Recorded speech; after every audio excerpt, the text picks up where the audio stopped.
J'incruste un émoji-cœur avec la bouche dans un poème pour toi. Pardon, le poème n'y est pas. Il se prépare comme le soleil s'accouche de l'ombre. Si chaque soleil est une tentative, si l'émoji est un disque jaune, alors le poème est un toucher à côté. Pan.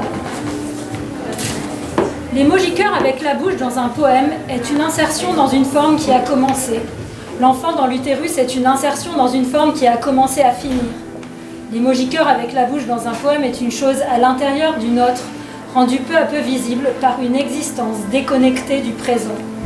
L'enfant dans l'utérus est un être de petite taille, à l'intérieur d'un être de plus grande taille qui occupe moins de place dans la conversation. L'enfant dans l'utérus dans la conversation est la preuve que l'existence est liée non pas au temps mais à la langue. L'émoji-cœur avec la bouche dans un poème est une phrase dont la crise chahute le poème. L'équivalent de morte-née pour une phrase est naître morte. La dernière fois que je t'ai envoyé un émoji-cœur avec la bouche, j'avais l'air contente, c'était seulement un air. Il est possible d'envoyer un cœur avec la bouche, le cœur dans les chaussettes. Il est possible d'être pieds nus, le cœur dans les chaussettes. Le cœur dans les chaussettes est peut-être une hésitation ou un déménagement. Il n'y a pas d'émoji-cœur dans les chaussettes, c'est une émotion trop explicite. Porter des chaussettes dans tes sandales le jour de ton mariage, était-ce une contention pour ton cœur ? L'émoji-cœur avec la bouche est content et fiable. Il montre patte blanche avec son cœur à l'extérieur. La bouche de l'émoji-cœur avec la bouche, est-ce que le drapeau est à la nation, le panneau d'affichage de ses couleurs préférées ? Si j'ouvre l'émoji-cœur avec la bouche, on voit jaune à l'intérieur. Si j'épingle mon cœur sur ma poitrine, on voit rouge à l'extérieur. Toi, je ne sais pas. Il est possible que l'émoji-cœur avec la bouche squatte ce poème, puis s'y love comme dans un canapé. S'incruster cavalièrement est un phénomène historique et contemporain. On peut raisonnablement dire que l'émoji-cœur avec la bouche est à la page. Face à cette géopolitique de papier, le poème est conquis. Il n'est pas dit que l'émoji-cœur avec la bouche et le poème pour toi soient des mondes connectés, sauf dans ce poème. L'émoji-cœur avec la bouche donne à manger au poème, mais la réciproque est fausse. Le cœur de l'émoji lui ferme la bouche et ne laisse rien passer. Le jour où j'ai reçu un émoji sans cœur avec la bouche, j'ai senti ta vérité. Personne ne peut contrefaire un cœur avec sa bouche, même une chirurgienne esthétique.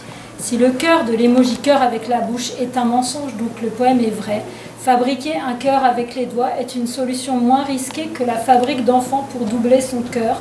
L'absence de doigts n'empêche pas la reproduction massive de l'émoji-cœur avec la bouche sur les siennes terres. Le souvenir de ton cœur dans mon cœur fermente d'un jaune vinaigre. L'émoji-cœur avec la bouche dans un poème pour toi est un citron doré dans le compost. Petit point météo. Météo intérieure du ministère de l'Intérieur. La santé mentale de notre société est inversement proportionnelle au nombre de personnes qui courent sur les quais. Le ministère n'a jamais vu autant de gens courir. Note de bas de page, c'est la cata. J'ai tous les symptômes de l'absurdité. On me dit qu'il faut que j'aille consulter. Profil, jeune travailleur dans un grand groupe. Un côté jeune privilégié, diplômé. Un côté jeune abîmé, désillusionné. Symptômes, un cœur qui bat de 7h à 9h et de 18h à 23h hors des horaires de travail. Travailleur bientôt inadapté à la société. Prescription médicale. Un after-work par semaine, un séminaire par an, avec de l'alcool pour m'oublier. Des primes d'assiduité, des primes de trajet, avec du confort pour m'attacher. Des thérapies, des massages, avec du soin pour m'aveugler. Mon travail est un mur blanc que je remplis de taches. J'écrase mes mains sur des tableurs aux colonnes infinies. J'explose ma rétine sur des plannings aux lignes multicolores. Je presse mes dents sur des rapports aux mots opaques. Je crache ma salive sur des collègues au corps transparent. La toile est salie, le tableau est un gâchis. Une pause s'impose, une prose se pose en moi. On me rattrape Tâchez, monsieur, de travailler. La journée n'est pas terminée. Mon Dieu, je ne fais que ça, de me tâcher pour vous. Regardez-moi, je suis couvert de taches. J'en ai marre d'être tout seul, tout sale. Je n'arrive même plus à distinguer mes couleurs. Mon travail est vide. Alors, pour le remplir, je fais semblant de travailler. Quand on me demande, je dis que je suis occupé. Comme je suis occupé, on ne me donne rien à faire. Donc, je n'ai rien à faire. Et mon travail est vide. Alors, pour le remplir, je fais semblant de travailler. Je dis que je suis occupé. Comme je suis occupé, on ne me donne rien à faire. Donc, je n'ai rien à faire. Et mon travail est vide. Alors, pour le remplir, je fais semblant de travailler. Quand on me demande, je dis que je suis occupé. Comme je suis occupé, on ne me donne rien à faire. Donc, je n'ai rien à faire. Et mon travail est vide. Je suis vide. 18h00 et soudain tout s'arrête. 18h00 et soudain l'air devient électrique. 18h00 et soudain on se lève impatient. 18h00 et soudain on ferme l'écran. Comment on fait pour tous finir à 18h00? C'est bien qu'on ne faisait rien avant qu'il soit 18h00. Sinon on aurait peut-être fini à 18h01 ou bien 18h06. On regardait le temps filer, on comptait les secondes, 18h00. On traverse le couloir, on se dit à demain, 18h00. Dieu créa peut-être le monde en 6 jours, mais toujours avant 18h00. On ne veut pas que tu ailles bien, on ne veut pas que tu vives de ta passion, on ne veut pas que tu sois heureux, on ne veut pas ton bonheur, on ne veut pas que tu sois instruit, on ne veut pas que tu sois déconstruit, on ne veut pas que tu aimes, on ne veut pas que tu t'aimes, on ne veut pas que tu sois gentil, on ne veut pas que tu sauves le monde, on veut juste que tu fasses ce cheeseburger en 3 minutes. Ça, c'est important. 3 minutes, pas une de plus. 3 minutes 32, mince, c'est dommage, tu as tout raté. La lune est brune, la lune est noire. La lumière du soleil s'est éteinte ce soir. Plus de reflets blonds sur l'astre de nuit. Seul face à mes angoisses, mon ennui.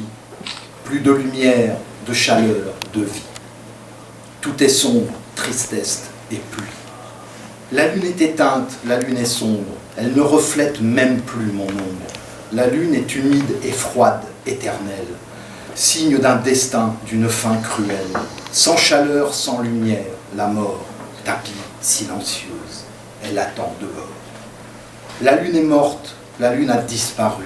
Je sais que le jour ne viendra plus. Les ténèbres sont dedans, sont dehors. Malgré la grande faucheuse, je sors. Le froid, la pluie, le silence de la nuit, la noirceur d'un décor sans vie. La lune est invisible, la lune est poussière. À l'aube du crépuscule d'un éternel hiver, fin d'une éternité de doute, de souffrance. Seul et immobile, la fin de mes errances. Face au spectre noir, rien ne résiste, et savoir si ce soir la lune est triste. Perché sur l'arbre mort, où au pied pousse la mandragore. Les corbeaux noirs attendent qu'on les pende pour que commence le festin des restes de ces humains. Le silence pesant est entrecoupé de cris, de râles, implorant pitié, mais le bourreau fait son office, allant jusqu'à sacrifier son fils au nom d'une justice éphémère, voulue par un roi de chimère. Sur toutes les branches rabougries de ce vieil arbre maudit se balancent au gré du vent des dizaines de corps agonisants que des corbeaux impatients picorent de leur bec tranchant. Et bientôt, quand vint le soir, le vol des corbeaux noirs obscurcit un ciel déjà sombre. Et sous l'arbre, dans la pénombre, on peut voir au-delà de la mort renaître encore la mandragore. Elle est une de ces âmes qui a survolé sa vie. Éprise de regret, ses sauts de puce se sont trompés à maintes reprises d'animal. Guidée par ce qu'elle pensait amour, elle n'a connu que le dévouement et la possession. Ou peut-être devrais-je préciser la dépossession de son entièreté. Traîner sa carcasse à longueur de journée fut un poids bien trop lourd pour ce corps décharné d'émotions. Seul le gris bleu de ses yeux donnait de la couleur à la pâleur de sa vie. Regard vitré, au volet fermé pour ne pas voir l'insoutenable. Parfumer l'aimé des invités pour éviter de sentir le goût terreux de sa vie. Entourée de l'extérieur, oui, ça, elle l'était. Mais à l'intérieur, tout n'était que feu éteint et poussière, sans cesse balayé pour ne pas gâcher la vue. Cette vue imprenable, cette vue impénétrable par la maîtresse de sa propre maison. Loin de ses yeux, loin de son cœur, loin de tout. Des années à attendre que la faucheuse veuille bien enfin la faucher. Elle en a eu du temps pour réfléchir, du temps face à elle-même. Elle n'a pas su qui elle était et ce qu'elle venait faire ici-bas. Tous les angles de la vie, elle se les est pris un par un, sans jamais comprendre pourquoi ça faisait aussi mal. Son dernier souffle s'est perdu à tout jamais un jour d'automne. Un jour pas comme les autres. Un jour lumineux. Un jour joyeux. Ce fameux jour où elle a pu enfin se dire « ça y est, c'est fini ». Pour elle, ce jour-là n'est pas sombre, mais bien au contraire, il a la couleur de la liberté tant attendue. Que ton âme puisse enfin trouver la paix que tu as cherchée durant toutes ces années, belle envolée. Glisse lentement le liquide brûlant, s'immisce le doux présent d'une tasse de thé fumant dans mon esprit quêtant la quiétude du moment, dans ce tumulte évanescent. Veille de hurlevent, ciel de larmoiement, mots foudroyants, nuit de ballottement et l'apaisement, à l'abri, un temps.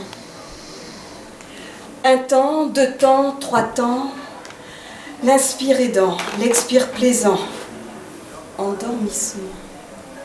Un temps, 2 temps, 3 temps, à nouveau s'éveillant à l'affleurement de contre-courant, mes tiraillements, le bien séant, le bien pensant, le bien faisant, le bien souhaitant, et moi, oubliant ce j'aime consciemment et librement.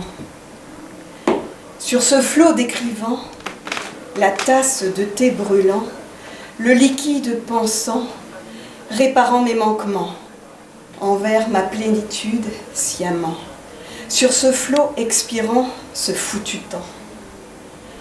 Aspirer ce présent, doucement, goûter curieusement la primauté du moment, l'amour naissant d'une tasse de thé enivrant, entre mes lèvres filtrant, entre mes songes glissant, suivre ceci inspirant mouvement, le liquide pacifiant.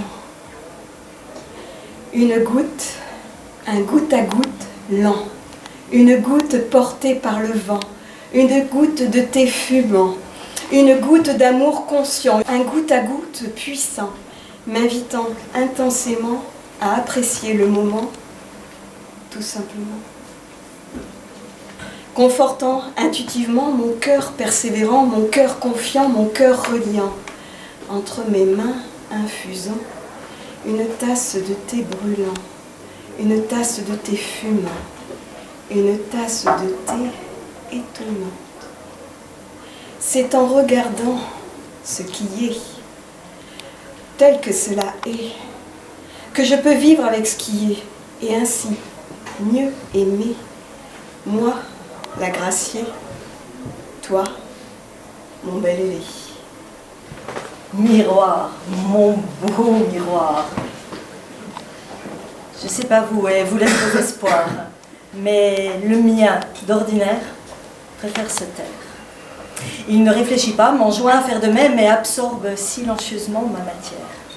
Ni rage, ni désespoir, ni vieillesse ennemie, puisque de son nid d'image, il ne réverbère. Mon miroir, il est vrai, je laisse dans le noir. Car un soir de conscience accrue, entendez par là quelques verbus, de conscience accrue donc, me sentais de la somme de mes cabosses perclus. Pompette est perdue, dupée par mon pédant miroir, lisse en sa surface, me suis vue. Usurpation d'identité, vol qualifié, kidnapper la moire de ma substantifique texture. Car Bossu, je sais ma carcasse, et cabossé ma caboche, et bosselé mon ossature. Et si de mon âme le miroir n'est le reflet, de rien ne l'est qui ne soit imposture. Alors, aux alouettes, le miroir, au miroir, le noir. Constat de déficience à la forme avec constance martelée, oups, une cabosse apparue. Litanie des sois parfaite, fais des courbettes, mais sois pas bête, arrange ta tête, sois coquette, moins replète, toujours satisfaite, face au chef, fais dos rond s'il te fouette. Et de rêver, par pitié, arrête. Et puis, fais paf, et j'en passe, des bosses à l'assaut, des décès où trépasse une enfance ingénue. Grand-père trop jeune, ça passe. Cousin, copine, recopine, allez, avance la machine. Ah non, on rempile, bon, ben, frangine, copain, cousin, ouais, encore un. Parrain, paternel, tiens, pas éternel. Allez, trop de pathos, j'arrête. Et puis quoi? De sexuel abus, seul mon cercle serait dépourvu? Aïe, grosse cabosse de plus. Baiser, pas volé, pas pris, ah oui? L'entrave en signe de consenti? Et l'innocence à l'enfance dérobée, il s'envoile la face et hop, tout s'efface? Ah bah ouais, ça passe. Si facile, pas de raison que ça s'arrête. Allons, miroir, tu l'étais, quand ces aspérités valent signature et que j'aspire à les consigner par devers mon allure. Sans mes ailes, dans une rigide norme entravée, serais-je si avide de cultiver mon ouverture? Et si les drames de tristesse n'avaient patiné mon âme, aux détresses ouvrirais-je mon armure? Ah, miroir, mon beau miroir, que je sois belle, la belle histoire. Je suis de ma vie, de ma lignée, de mes envies, de mes saignées, le tendre et féroce cerbère. D'expérience, luxe, calme et volupté se combinent à luxure, calcul et vacuité atrabilaire. Et que bossu, bosselé, cabossé j'en sois devenu, je l'endosse et en fais mon affaire. Carabosse et mélusine à coups de crosse et de crinoline signent ma trajectoire. Et de ce relief, tu ne dis rien, mon plat miroir. Alors, hors de ma vue, désormais, va te faire voir. Depuis que tout s'est écroulé, il y a quelques années maintenant, tout a changé, tout s'est inversé. Je ne regarde plus la vie avec la même vision, tout comme les branches d'un arbre qui repoussent à chaque saison, mais pas forcément avec la même inclinaison. L'optimisme a enduit chacune de mes cellules. Je ne connais plus le mot problème, l'ayant remplacé par des poèmes qui me promènent vers des voies divines. Il y a des cassettes que je ne pourrai plus écouter car j'ai accédé à un nouveau monde, comme les gazettes que je ne peux plus lire car elles ne sont pas rééditées. Je ne vois que des solutions, des éclats de soleil exceptionnels dans toute situation, en voyant des ondes profondément magiques qui amènent des paillettes de bonne humeur, parfumant l'atmosphère pour apporter des sourires lumineux, remplis de trésors de la vie, câlins d'espoir, brins merveilleux, traversant des chemins colorés, tremplin d'un nouvel élan positif, pour faire venir la paix sur terre. Poargile, agile, poterie, pori, poterie, popori.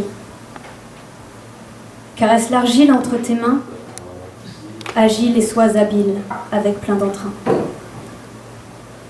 Épouse la matière, signe de ne pas être entière.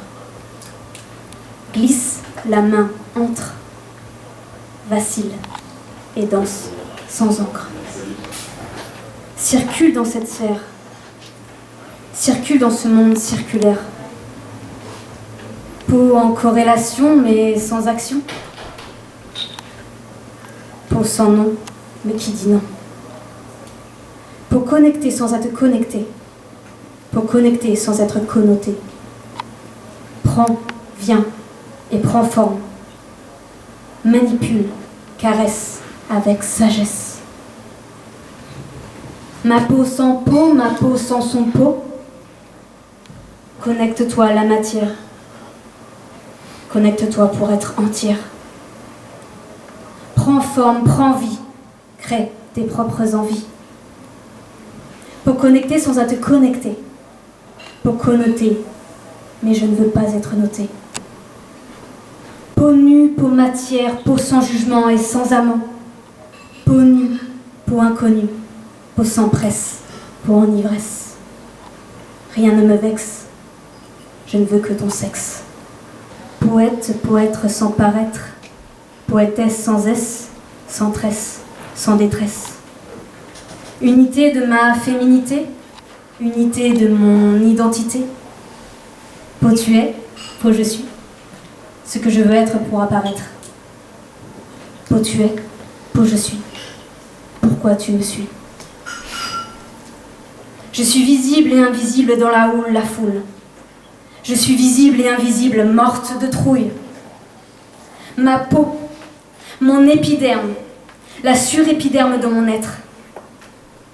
Tu ne vois que mon paraître, sans être. Existence matérielle, obligeance d'y être. Tout est pareil, sans elle, pour elle. Peau tu es, peau je suis. Pourquoi tu me suis? Peau tu es, peau je suis. Sans voix, je suis. Je suis là par mon émoi, je suis douce sans ousse, blanche comme une mousse. Effleure et caresse, sans peur. Effleure ma véritable fleur. Douce mélodie de mon âme et douleur sans armes. Mélodie tu me dis, symphonie tu es. Être là, être présent, sans élan. Être là, être présent, un instant. Touche, là. Touche, là, sous la ceinture. Touche, mon identité.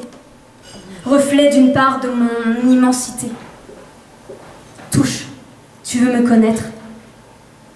Je ne peux rien te promettre. Sur un trottoir du boulevard Albert Ier, il y avait des feuilles tombées de l'automne dernier.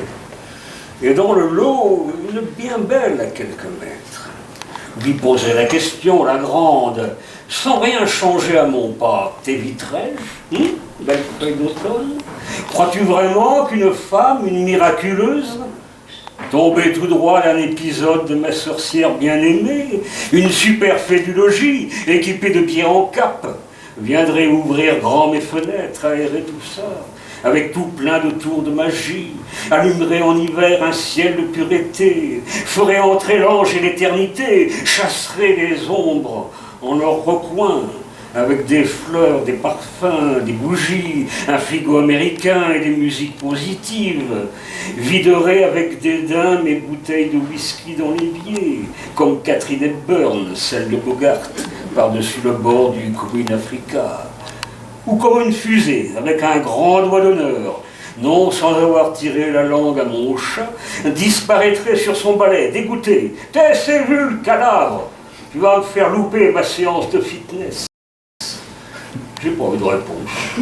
La belle feuille d'automne, comme une gaufrette, a craqué sec sous mon soulier. Boulevard Albert Ier. Voulait un poème qui n'est pas venu. On aurait entendu jusqu'au malaise les aboiements du chenil à la SPA. Ces désolantes allées où ils se répondent jusqu'à plus les cris des clébards. Surtout quand baisse la tension proche du silence, et qu'il y en a un, toujours, pour relancer le concert. Un poème qui n'est pas venu.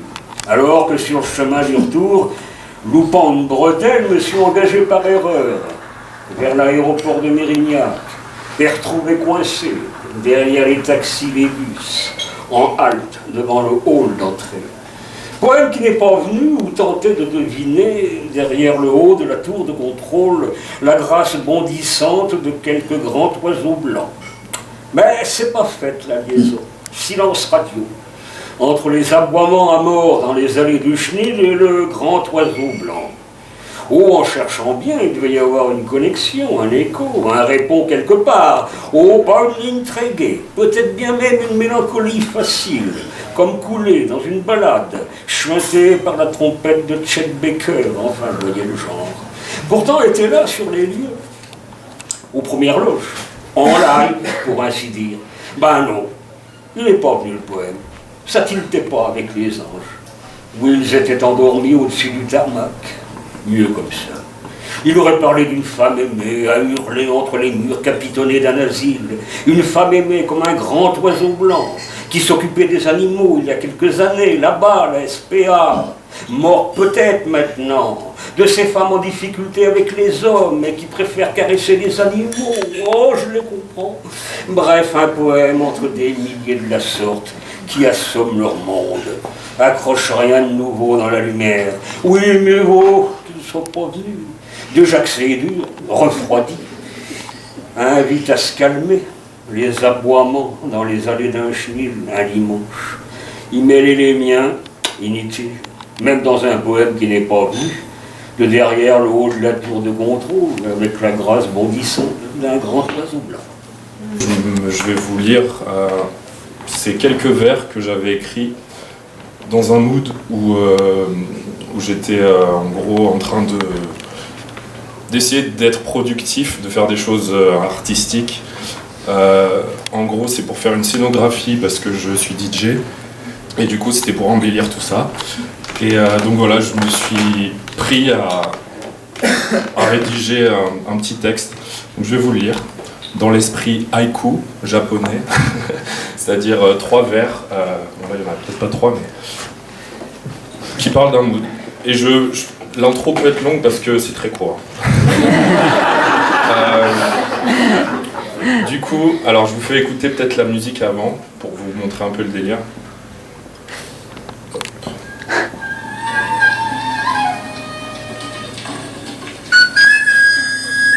J'ai écrit ça avec cette musique-là, quoi. Ça vous donne le contexte. Je peux peut-être vous lire en même temps que la musique. Alors, lorsqu'au crépuscule, c'est aux ondes de prendre place, jusqu'à l'aube, en musique, les ombres dansent. Voilà. Je suis un incendie. J'ai mal tellement. J'ai soif. Tellement. Les pierres avancent sur le bout du bout de leur inquiétant langage, des mots avec tant de chagrin dedans. Ils désentoilent le ciel. Des lèvres sans bouche assaillent la toute-puissance du poème à une cadence de gouffre. Elles sèment l'eau enlacée de souvenirs qui avant toi se comptaient en contradictoire soleil. Je suis le sang du poème, un torrent de sang et de cendres. D'un infime battement de mes ailes, j'inflige une peine pire que la mort. Les enfants, je les arrache à leur mère. Je les mutile, je les dévore. Leurs cadavres marchent après moi. Ils fondent à leurs pieds. Ils foulent à leurs pieds toute humanité. Mausolée de soleil et de lune, empli de l'eau noire du chagrin qui vous glace sur la terre. Mots sorciers, houle de mélancolie, vous découlez, vous déroulez un vaisseau délaissé au détour de ses voiles affalées. Tonne, un naufrage aux confins. Les falaises cognent, la proue se déchire, les cales se désossent, les creux, les ventres, des lames énormes grondent. Et les affres, douces ténèbres du passé, éparpillent la boussole des jours.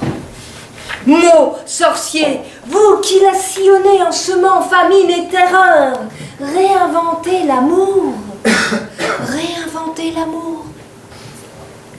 Car l'apparence de vie qu'on se donne pour enfuir le risque est pire que la mort. Et quand le désir est vidé de son miel, la force obscure du monde déferle en vous.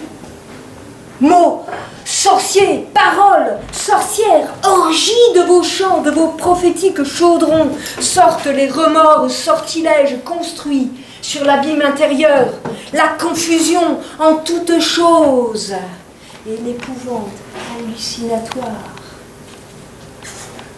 Mots, sorciers, paroles, sorcières, langue abyssale, réinventerez-vous l'amour? L'urgence du premier jour, chaque jour renouvelé.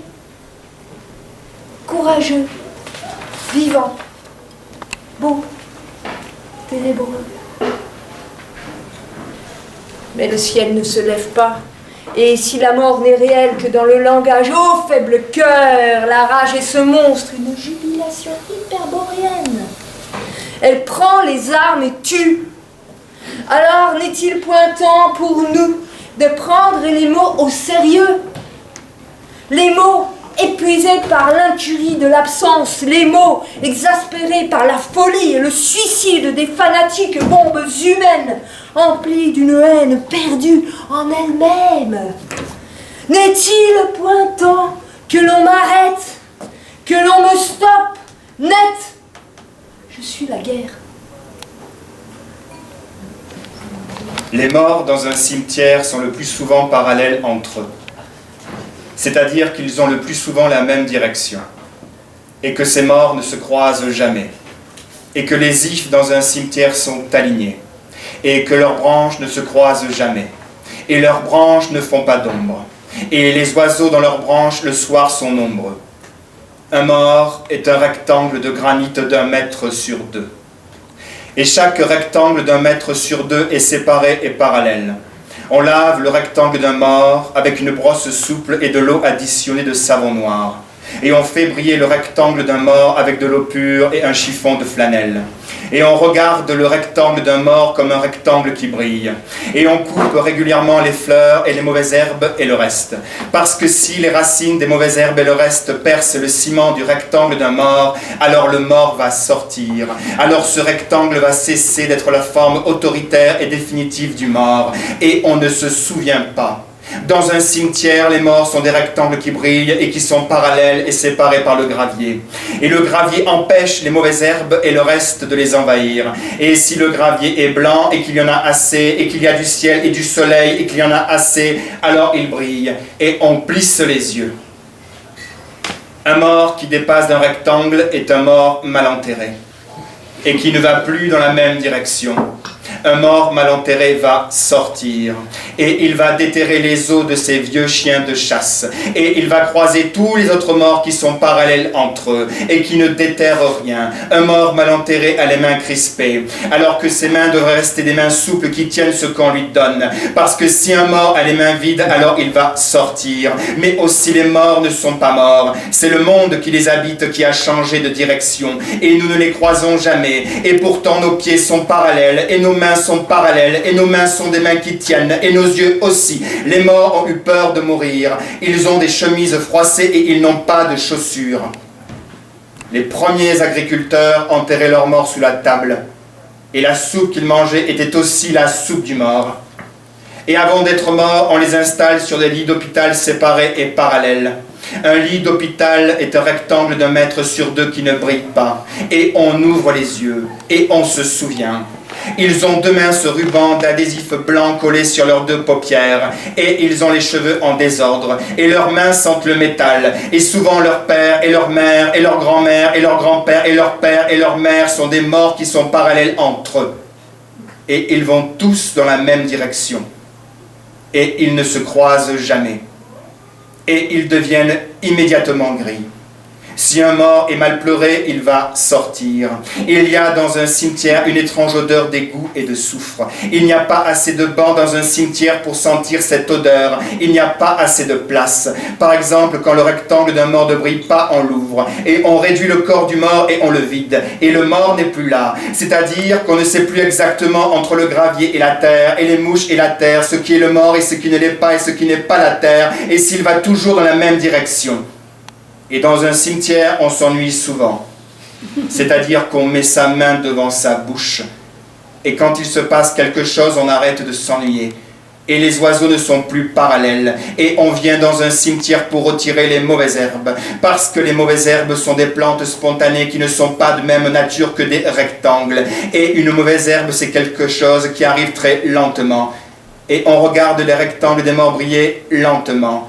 On se mange les lèvres et la langue. Et il y a souvent des chats qui s'étirent mollement dans le soleil. Ma Palestine, nous te voyons, en train de mourir, en train de pourrir, par les mains israéliennes qui te tiennent pour t'étouffer, pour te tuer. Ma Palestine, le monde te voit, le monde entend ta voix, sanglotante, hurlante. Mais le monde ne fait rien pour changer ton destin. Et moi, impuissante, face à cette guerre affolante. Que 1000 soleils explosants seront les jalons de nos processions, les signes de nos démissions, les courages tard venus laissés au bord de terre, leurs liens dont les lisières toujours s'invisibles à nos yeux, formant cercle autour de nous, et que même cette lumière sera faite pour notre joie et notre timide élan vers d'inavouables prochains. Que certains visages auront le choix des couleurs, mais sans le souvenir de leur teinte, comme un legs qui s'épuise avant la première génération, un sanglot que nul ne console, comme une honte noyée lors d'un repas d'aveugle. Que rien ne sera plus comme avant, car l'avant aura été perdu sans que nul n'ait su le remarquer, et que nos peurs auront disséminé nos efforts aux 12 coins de la nuit. Que de jeunes enfants enseigneront aux vieillards comment ne pas mourir trop tôt, ou comment se pencher sur le ruisseau sans faire fuir la carpe, ou par quel chemin passer pour ne pas déranger la poussière, ou pour quelles raisons les vents changent de cible, et que les vieillards ne comprendront rien à ce langage-là. Que les voitures seront des nids d'oiseaux, les roues pour le chant et le volant pour se percher. Que viendront des hivers et que nous serons nus contre le froid, car nos prudences se seront diluées dans nos conquêtes. Que le sacrifice de certains aura eu pour conséquence la formation de villes spectres et de passages plombés, et que toute tentative de cartographie sera devenue vaine, puisque plus rien ne saura s'inscrire, que toute velléité de page aura été condamnée, que toute parole passera pour message de mort. Que les jardins, ou ce que nous appelions les jardins, auront pris la forme de mares gluantes dans lesquelles on pourra distinguer les traces d'animaux inconnus, et dont l'acide nous défera de nos si rares et pesantes chaussures. Qu'alors il sera temps de renouer, mais que nous en serons incapables, pour la mauvaise raison que nous serons des hommes, et que nos os seront encore des os, et que l'eau casse, et que l'homme s'enfuit. Que l'image, simplement l'image, nous donnera envie de vomir, et que certains diront « tant mieux », et que certains iront seuls mourir et dans des recoins sombres, parce que l'image sera restée pour eux le déclencheur de nos mouvements de chute. Que nous réaliserons depuis combien de temps nos peaux faisaient semblant de toucher, nos yeux semblant de percevoir, nos poitrines semblant d'éprouver l'étreinte, et que nous n'en tirerons aucune leçon, car la poitrine, les yeux et la peau seront d'hier et sans mémoire. Que nos cortèges, par manque de volonté ou de partage, s'affaibliront, car la volonté toujours sera la volonté, car le partage sera devenu une monnaie d'échange dont le cours sera plus incertain que celui de nos os mutilés, que les renards ne nous suivront plus pour nos restes, mais pour rester, plaçant dans nos comptes le même espoir que nous dans notre marche. Qu'un jour, le plus ancien nous dira de nous arrêter, et de nous asseoir, et de fermer nos yeux, et de sentir, et de comprendre que nous passons devant la dernière fleur, et qu'aucun de nous n'osera avouer qu'il ne décèle rien que l'odeur viciée de son voisin. Que cette fleur restera au bord du chemin, et que pas même un enfant n'aura la décence de la savoir. Que bientôt, nous ne serons plus que rouille sur une terre rouille, sel sur une grève sans eau, vampire trottant sur un sol meuble, nous sentant disparaître et jouant, pressés maintenant, le dernier acte. Que nous serons les morts, que nous n'aurons la force que de nous suivre les uns les autres depuis les plaines jusqu'aux montagnes, et que nous finirons par nous compter sur les doigts de main déjà tombés au sol. Enfin, que nous plierons n'a plus l'ombre d'une importance.